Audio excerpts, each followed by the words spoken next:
Border Pashtun और बलूच इस border पे जरिया माश था। आसपास जितने भी लोग रहते हैं अफगानिस्तान के या पाकिस्तान साइड पे, ये लोग आपस में रिश्तेदार हैं। इनकी माशी, मुआशरती, सियासी, समाजी सारे वाबस्तगियाँ अपनी जगह मौजूद हैं।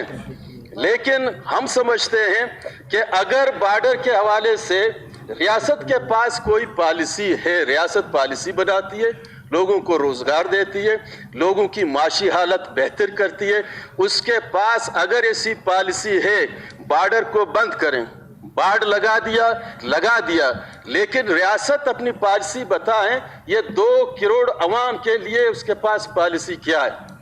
ज़ाहिर कानून साजी होती है, पिछली दफ़ा भी कानून साजी हुई, आइन में तरमीम हुई। हम चाहते हैं कि हमारे अल्टरनेट रियासत ये बताए, हाकिम वक्त ये बताएं कि अल्टरनेट उसके पास है क्या।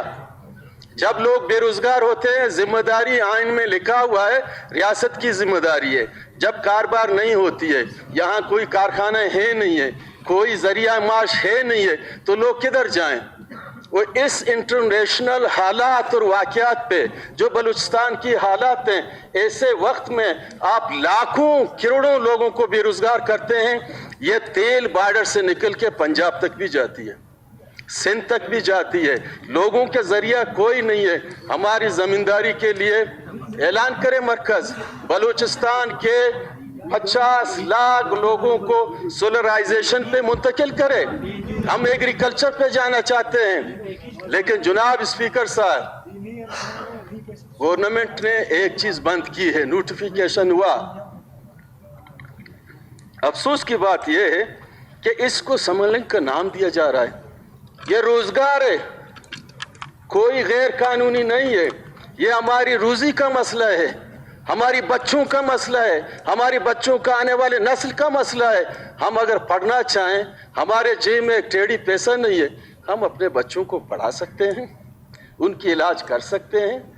अमन को बरकरार रखने के लिए हाकिम वक्त वो रियासत की ज़रूरी है कि रोज़गार का मुहैया पैदा करें, रोज़गार लोगों को दे दें, ताकि ऐसी माहौल पैदा हो जिससे इंतशार या कोई ऐसा माहौल न हो जिससे लोगों को रोडों पे निकलना पड़े। आज सारे लोग जो आए हुए हैं, एक ही डिमांड है, हमें रोज़गार दो।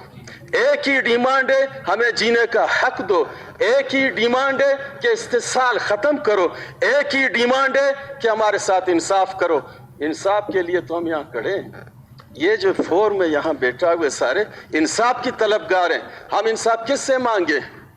अव्वल तो हम अल्लाह से मांगेंगे, फिर यहाँ रियासत मौजूद है, रियासत अपनी पॉलिसी वाज़ेह करे। असद भाई, आपका पॉइंट जो ना रिकॉर्ड आ गया। अब मैं एक छोटी सी गुजारिश करूँ। मैं गुजारिश ये है कि आपके इस मुतालिबे में गवर्नमेंट के भी मेंबर्स काफी सारे, आपने उनको कार्ड भी, प्ले कार्ड दिए, उन्होंने वो भी उठाए। ये शो ये करता है कि वो आपके साथ इस पे मुतफिक है और आपके साथ इज़हार यकजहती करते हैं। आप में से कोई और आदमी कोई बोलना चाहे इसके बारे में? बाकी लोग, अगर आप मेहरबानी करके, अगर आप बाकी लोग मैं अगर 2 मिनट मुझे मौका दे दें। देंगे आप मौका देंगे। अच्छा, बाकी मेंबर से मेरी रिक्वेस्ट है, आप जरा काइंडली बैठे, सुने अपने बाकी साथियों को, सुने वो क्या कहते हैं। तकरीबन आप बैठे अपनी सीटों में। जी मौलवी साहब, मौलवी हिदायत रहमान साहब, आप चमन से ताल्लुक रखते हैं,